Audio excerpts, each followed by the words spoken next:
Il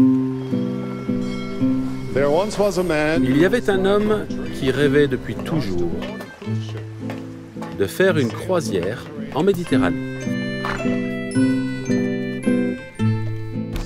Il économisa tout ce qu'il put jusqu'à avoir assez pour son voyage. Il rêvait de marcher dans les rues de Rome, Athènes et Istanbul. Comme son budget était serré, il acheta une valise supplémentaire pour la remplir de boîtes de haricots, de paquets de biscuits et de sachets de boissons en poudre. Et c'était de cela qu'il se nourrissait chaque jour. Il aurait aimé participer aux nombreuses activités proposées sur le navire.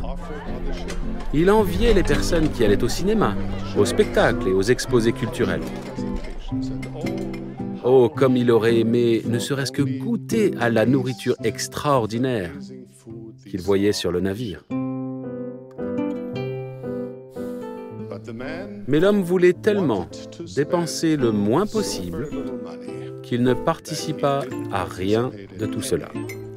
Il put voir les villes qu'il avait tant voulu visiter, mais pendant la plus grande partie du voyage, il resta dans sa cabine et ne mangea que son humble nourriture.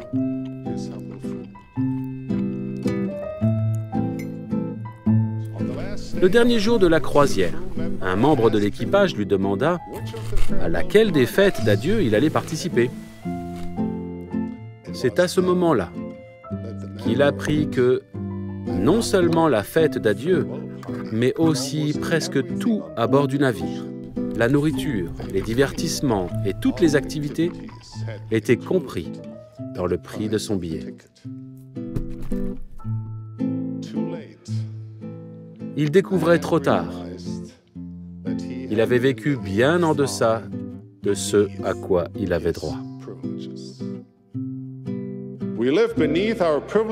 Nous vivons en deçà de ce à quoi nous avons droit quand nous ne participons pas au festin de bonheur, de paix et de joie que Dieu accorde avec une telle abondance.